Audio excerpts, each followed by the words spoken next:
മാത്രമേ ലോകത്ത് നടക്കുകയുള്ളൂ. ഉസ്താദ് പരിശുദ്ധമായ ഉംറ നിർവഹിച്ചു. ഒരു ഉംറ നിർവഹിച്ചാൽ തന്നെ അദ്ദേഹത്തിന്റെ സർവ്വ പാപങ്ങളും പൊറുക്കപ്പെടാൻ അത് കാരണമാണെന്ന് അഷ്റഫുൽ ഖൽഖ് സ്വല്ലല്ലാഹു അലൈഹി വസല്ലം പറഞ്ഞു. എല്ലാ ദോഷങ്ങളിൽ നിന്നും മുക്തി നേടാനുള്ള ഒരു വലിയ ഒരു അവസരം മാത്രമല്ല, ഇദ്ലമു അൻഫുസകും ജാഊ ഫസ്തഗ്ഫിറുല്ലാഹ വസ്തഗ്ഫർ ലഹുർ റസൂൽ.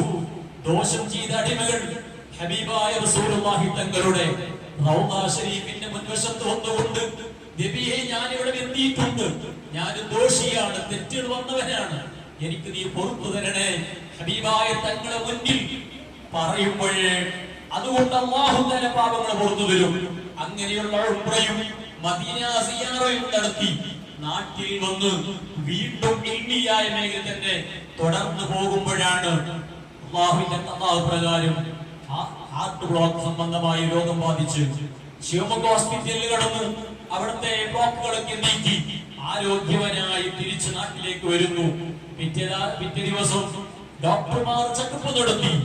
എല്ലാ നിലക്കും ക്ലിയർ ആണെന്ന് പറഞ്ഞ് ഡോക്ടർമാർ അവിടുന്ന് വീട്ടിലേക്ക് പറഞ്ഞയച്ചു. പക്ഷേ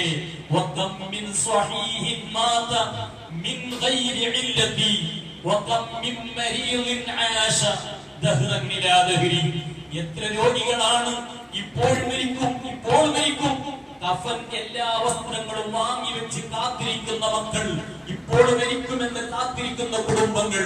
പക്ഷെ ആ രോഗിയായ മനുഷ്യൻ മരിച്ചില്ല. ആയിഷ കുറെ കാലം ജീവിച്ചു. പക്ഷേ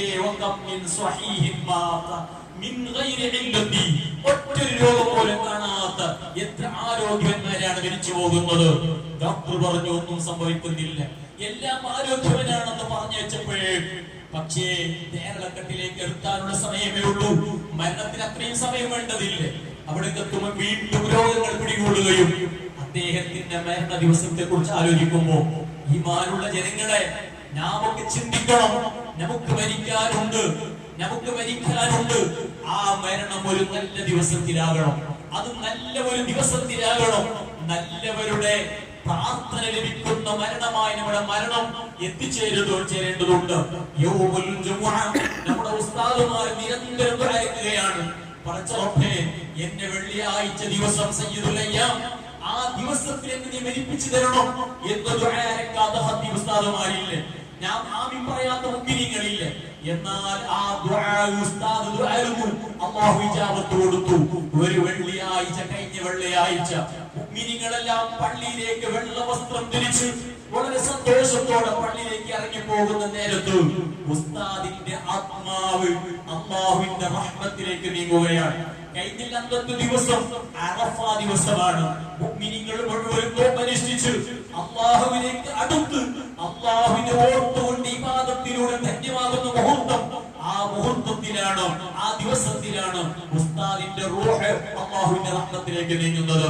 അങ്ങനെ അതിന്റെ ശേഷമുള്ള ഓരോ സമയങ്ങളും ഉസ്താദിന്റെ ജീവിതത്തെ സംബന്ധിച്ചിടത്തോളം, ഉസ്താദിന്റെ പാരത്രികമായ ആ ഒരു ലോകത്തെ സംബന്ധിച്ചിടത്തോളം വളരെയധികം വിജയം കിട്ടാൻ കാരണമാകുന്ന ദിവസങ്ങളായി, സമയങ്ങളായി അല്ലാഹു മാറ്റിക്കൊടുത്തു എന്നത് അദ്ദേഹത്തിന് കിട്ടിയ ഏറ്റവും വലിയ തൗഫീഖാണ്. വെള്ളിയാഴ്ച ജുമുഅ കഴിഞ്ഞു, അതിനുശേഷം ദുആകൾ നടത്തി. രാത്രി, പെരുന്നാളിന്റെ രാത്രി മുഅ്മിനീങ്ങളൊക്കെ സന്തോഷിക്കുന്ന സമയത്ത് ആദ്യത്തെ ഖബർ ജീവിതത്തിലെ ആദ്യത്തെ രാത്രി ഒരു പെരുന്നാളിന്റെ രാത്രിയായി ഉസ്താദിന് ലഭിച്ചു എന്ന് മാത്രമല്ല, ഇത് നിങ്ങൾ മൂന്നാമത്തെ ദുആക്ക് ചേരുമ്പോൾ അയ്യാമുത് തശ്രീഖിലെ 12ാമത്തെ ദിവസത്തിൽ നമുക്ക് ഇങ്ങനെ ചേരാൻ കഴിയുമെന്ന് പറയുമ്പോൾ ഇതൊക്കെ പ്രാധാന്യമുള്ള ഈമാനുള്ളവർക്ക് വലിയ പ്രതീക്ഷയുള്ള ദിവസങ്ങളിലായി ഉസ്താദിന്റെ ഓരോ കാര്യങ്ങളും നമുക്ക് അവിടുന്ന് ചെയ്യാൻ സാധിച്ചു എന്ന് പറയുന്നത് ഉസ്താദിന്റെ പാരത്രിക മോചനത്തിനുള്ള ഏറ്റവും വലിയ ഒരു തെളിവാണ് എന്ന് മാത്രം ഈ സമയത്ത് ഓർമ്മപ്പെടുത്തി എനിക്ക് പറയാനുള്ളത്. നാം ഒക്കെ വളരെയധികം ചിന്തിക്കണം. നമുക്കും നല്ലൊരു ദിവസത്തിൽ മരിക്കണം. എല്ലാവരും നാക്കുകൊണ്ട് നല്ലത് പറയിപ്പിക്കണം. ഉസ്താദിന്റെ ജീവിതത്തെ സംബന്ധിച്ചിടത്തോളം എല്ലാവരും പറഞ്ഞു സൗമ്യ സ്വഭാവക്കാരനാണ്, വളരെ വിനയാൻവിതനാണ്, എല്ലാ വിഷയങ്ങളിലും വളരെ സൂക്ഷ്മത പാലിക്കുന്ന ആളാണ് എന്ന് പലരും പറയുന്നത് നമ്മൾ കേട്ടു. ഓ മുഅ്മിനീങ്ങളെ, നമ്മളെ കുറിച്ച് അങ്ങനെ പറയണം, നമ്മുടെ വാക്കുകൾ ശ്രദ്ധിക്കണം, നമ്മുടെ പ്രവർത്തനങ്ങൾ ശ്രദ്ധിക്കണം. അതേ മരണത്തിനെ കുറിച്ച് ഓർക്കാൻ പറ്റുന്ന എന്താണ് പറഞ്ഞില്ലേ, മരിച്ചവരുടെ നന്മകൾ നിങ്ങൾ പറയണം. എന്തിന്? മറ്റുള്ള ജനങ്ങൾക്ക് അതൊരു പാഠമാകാൻ, നമുക്കതൊരു പാഠമാവണം.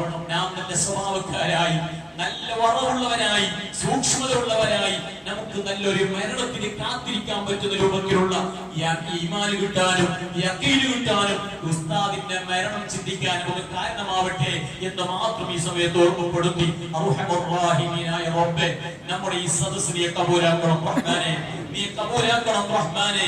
സാധുക്കളായ ഞങ്ങൾ ശരീഫ് സത്താബ് ഉസ്താദ് അടക്കം ഒന്നിച്ച് ഇൽമു പഠിച്ചവരാണ്. ഉസ്താദിന്റെ ഖബർ നീ വിശാലമാക്കി കൊടുക്കണം റഹ്മാനെ. ഖബറിൽ വലിയ ഈനാസ് നീ നൽകണം റഹ്മാനെ.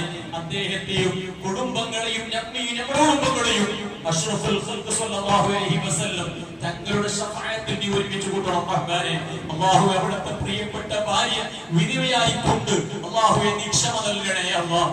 ആ സഹോദരിക്ക് ഖൈറായ ജീവിതം നീ നൽകി അനുഗ്രഹിക്കണം റഹ്മാനെ. അതുപോലെ 4 കുഞ്ഞുങ്ങളുണ്ട്, പൈതലുകളുണ്ട്. അല്ലാഹുവേ ആ മക്കളെ നീ ഏറ്റെടുക്കണം റഹ്മാനെ.